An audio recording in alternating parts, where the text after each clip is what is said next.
Buen día. Este equipo está conformado por Andrea Luque, Jessica Flores, María Camacaro, Durancy Vázquez y mi persona, Alba Pavón. Les vamos a exponer sobre los sistemas sensoriales y las modalidades perceptivas.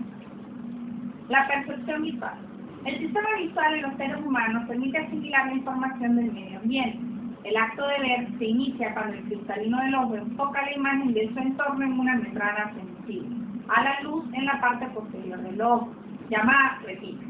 La retina es una parte del cerebro que se aísla para servir como un transductor para la transformación de los patrones de luz en señales neuronales.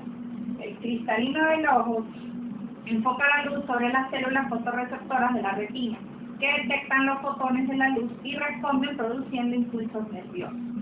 Estas señales son procesadas de forma jerárquica por las diferentes partes del cerebro. Para poder ver con nitidez, el sistema visual debe contar con determinadas estructuras y procesos activos que estén en perfectas condiciones. Es importante diferenciar entre el estímulo que pertenece al mundo exterior y genera el primer efecto en la cadena del conocimiento, y la percepción, que es un proceso psicológico y pertenece al mundo interior. Podría decirse que el estímulo es energía física, mecánica, térmica, química, electromagnética que excita o activa un receptor sensorial. El principal problema en la percepción visual es que lo que la gente ve no es simplemente una traducción de los estímulos de retina, es decir, la imagen en la retina. Identificar la realidad por las impresiones que se producen en nuestros sentidos es una de las más firmes evidencias de la misteriosa perfección de la mente humana. La vista es lo que permite al ser humano poder identificar la forma, el color, el tamaño, la textura y demás cualidades visibles de cada uno de los elementos que nos rodean. Por otro lado, el ojo humano no puede separar más de 24 imágenes por segundo. De esta imperfección se valen la televisión y la cinematografía, que proyectan más de 30 imágenes por segundo. La sucesión rápida de imágenes nos da la impresión de movimiento, limitando el estudio de las percepciones solo al campo visual. Diremos entonces que la sensación interior de conocimiento aparente resulta de un estímulo de expresión luminosa registrada en nuestros ojos. Hermann von Helmholtz fue quien realizó el primer estudio de la percepción visual y examinó el ojo humano, y concluyó que era ópticamente pobre. Por lo tanto, la visión solo podría ser el resultado de algún tipo de diferencias inconscientes, es decir, que solo pasa en nuestras mentes. En el fondo del ojo existen millones de células especializadas en detectar las longitudes de ondas procedentes de nuestro entorno. Estas células, principalmente los conos y los bastones, recogen los diferentes elementos del espectro de luz solar y los transforman en impulsos eléctricos que son enviados luego al cerebro a través de los nervios ópticos.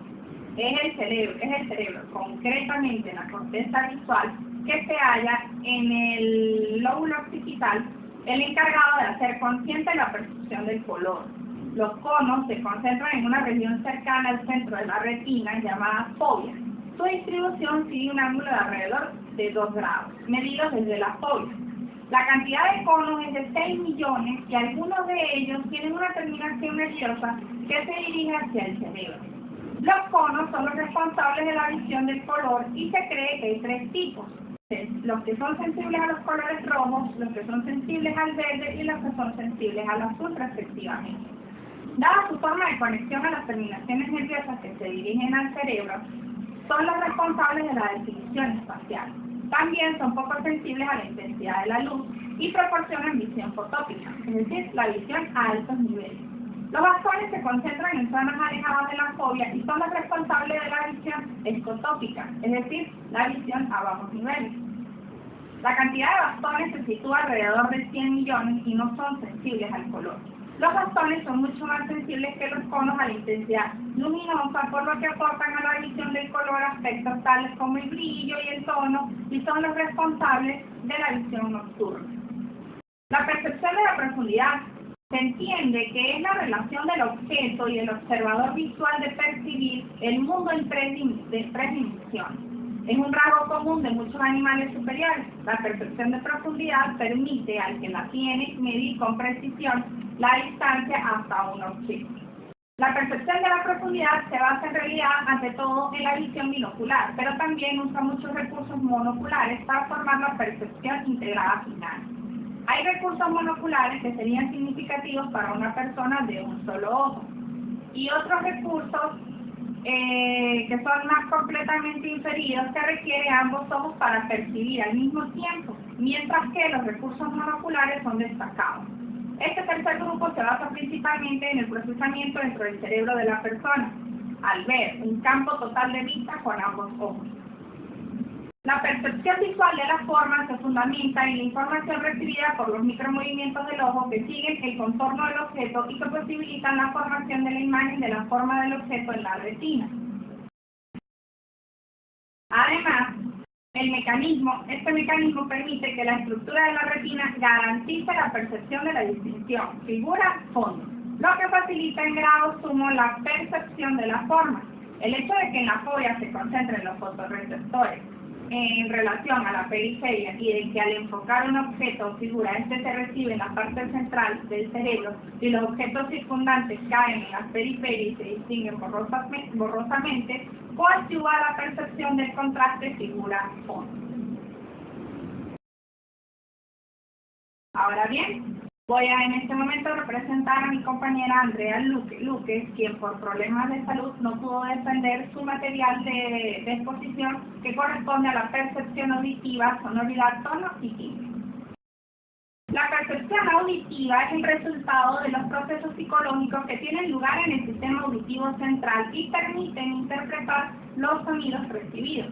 La psicoacústica es el estudio científico de la misma. Más específicamente en la rama de la ciencia que estudia las respuestas psicológicas asociadas con el sonido, incluyendo el habla y la música. Escuchar no es meramente un fenómeno mecánico de la propagación de ondas, sino es también un acontecimiento sensorial y perceptivo, es decir, que cuando una persona escucha algún sonido, este llega al oído como una onda acústica mecánica que viaja a través del aire, pero una vez dentro del oído humano se transforma en impulsos nerviosos, eléctricos, neurológicos, donde luego son percibidos por el cerebro. El oído interno, por ejemplo, procesa significativamente la señal para convertir las formas de onda en estímulos nerviosos, teniendo en cuenta las limitaciones del oído, como lo son el límite superior de frecuencia, el umbral de audición, el enmascaramiento temporal y el enmascaramiento simultáneo. Ciertas diferencias de forma de onda pueden llegar a ser imperceptibles. Además, el oído tiene una respuesta no lineal a diferentes intensidades de sonido. La respuesta no lineal se denomina sonoridad, la cual es el atributo que nos permite ordenar sonidos en una escala de la de mayor intensidad a la de menor intensidad. La sonoridad se agudiza para sonidos débiles y disminuye para sonidos fuertes. La sensación sonora depende de la intensidad de un sonido, pero también de su frecuencia, amplitud y otras variables, como pueden ser la sensibilidad del oído de quien escucha y la duración del sonido. Como la sonoridad no es una magnitud absoluta, se determina lo fuerte de un sonido en relación con otro. Para esto se encuentra el fonio, siendo una unidad que hace referencia a la sonoridad de un determinado sonido, y el son o sonio, que es una unidad utilizada para establecer la relación real de sonoridad de dos sonidos diferentes. Los sonidos que escuchamos son complejos, es decir, están compuestos por varias ondas simultáneas, pero que el oído percibe como uno.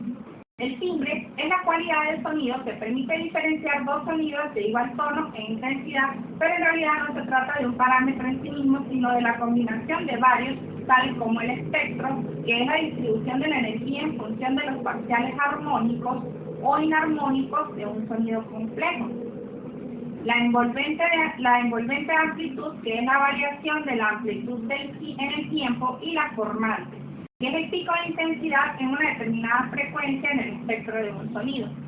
El atributo psicológico de los sonidos que los caracteriza como más agudos o como más graves es el tono, en función de la propiedad física llamada frecuencia. Por ejemplo, en lingüística, el tono es la variación fonética en la frecuencia acústica de una sílaba. Esto se refiere a que provee la distinción semántica de un idioma. Bases de la percepción, del habla y de la música. Uno de los elementos indispensables para los procesos normales de la audición y el habla es el sonido. Para que suceda una efectiva comunicación, el cerebro, a través de la red del sistema nervioso central, debe recibir, transmitir decodificar, clasificar y organizar toda la información auditiva antes de llegar a la comprensión. Mientras que la percepción musical depende en gran medida de la atención, el medio ambiente y la intensidad de la música, la capacidad del oyente para comunicarse o identificarse. A su vez, la música permite la libertad de expresión, por tanto, los oyentes deciden cómo percibirla física, mental y emocionalmente. Las bases para la percepción, tanto del habla como de la música, están constituidas por los siguientes parámetros y funciones. Discriminación sonora, que se refiere a la diferencia entre sonidos de diferentes frecuencias, duración e intensidad. La localización, que es ubicar la fuente sonora. La atención auditiva, que es poner atención a las señales auditivas, especialmente al habla durante tiempo extenso. Figura o fondo auditivo, que es identificar a un hablante primario de un ruido de fondo. La discriminación auditiva, que como su nombre lo dice, discrimina entre palabras y sonidos que son acústicamente similares. El cierre auditivo, que comprende el mensaje completo cuando se pierde una parte. La armonización auditiva, que sintetiza fonemas aislados que se encuentran encapsulados dentro de las palabras. Los análisis auditivos, que identifican fonemas o morfemas que se encuentran encapsulados dentro de palabras también. La asociación auditiva, que identifica un sonido con su fuente. Y la memoria auditiva, que es la memoria secuencial, es decir, que almacena y evoca estímulos auditivos de diferente longitud o números en el orden exacto. Eso es todo. Gracias.